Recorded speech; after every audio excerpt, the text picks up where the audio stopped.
Hello po. Hello, Jonah. Hello po. And Chloe. Hello po. Mga batang to. Very light, ano?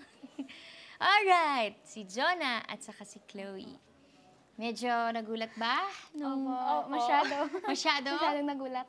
Natulala po ako eh. Paano yun natulala? Parang Tapos ganon? nakanganga pa po. Nakanganga pa po. Hindi ba in-expect or naisip man lang na, baka pwedeng si Jonah yung makalaban ko, Nakasama Medyo. na rin, opo. Oo, no? Kasi parang ano kayo parang pareho kayo ng style ng pagkanta na. Although nag-pop song ka noon, ang kinanta mo is Masterpiece. Pero may napanood ako sa mga naging auditions mo na kumakanta ka rin ng mga ballads, mga power ballads. And si Jonah, yun naman din yung binigyan niyang performance nung Anak ng Pasig. Opo. Okay, kaya ko kayo pinagpareha dahil pareha kayong mayroong powerful na mga boses, pero more than that, nakaka-impress, nakaka-inspire yung fighting spirit na meron kayo na fearless. Pag kayo ay umaawit, lumilipad lang yung mga boses ninyo. Yung para bang, kailangan maingat ako dito. Dapat ganito. Hindi, yung lumalabas lang yung boses ninyo. Ang nakaka-inspire talaga. Fearless pag kumakanta. Pero also, nandun din yung control. So, magagaling talaga kayo. Kahit mga bata pa lang. Thank you po. Uy, yung cute na mga smile ninyo. Cute. Napapasmile din ako. Okay. Pumili kami ng awitin na parang hindi yata kayo mahihirapan dito. Napakaganda ng awitin na ito. Isang OPM classic ng nag-iisang megastar, ang ating coach na si Coach Sharon Cuneta. Yes. Ang title ng song ay Sana'y Maghintay ang Walang Hanggan. Yan. Okay. So ito, meron tayong lyrics dito, pero just for now, Thank you. subukan lang natin. Okay. 3, 4, 1.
Opo. Oh, ano sabi ng dentist mo? Okay lang daw?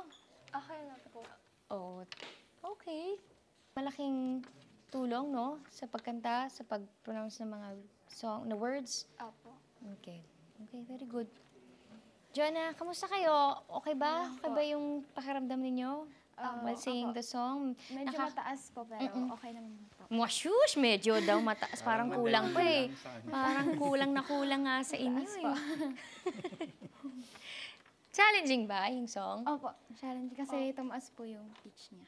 I think more than yung pitch, yung taas, yung key ng kanta, ang challenge sa inyo dito ay, kasi di ba naniniwala ako na mga magagaling kayong storytellers. Opo. Yung talaga bang pag pinapanood namin kayo, pag pinapakinggan namin kayo, nararamdaman namin yung mensahe ng awitin na para bang pinagdadaanan nyo talaga yung emosyon na yun.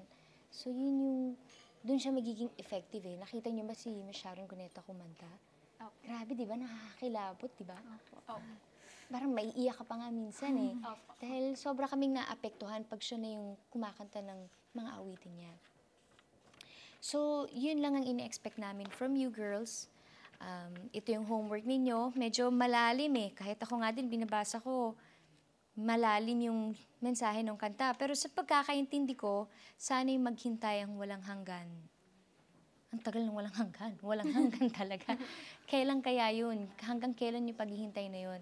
Siguro, parang umaasa siya, patuloy siyang umaasa dun sa pagmamahal ng isang tao. Or halimbawa, parang yung pangarap mo na kailan kaya matutupad yung pangarap ko, sana'y maghintay ang walang hanggan.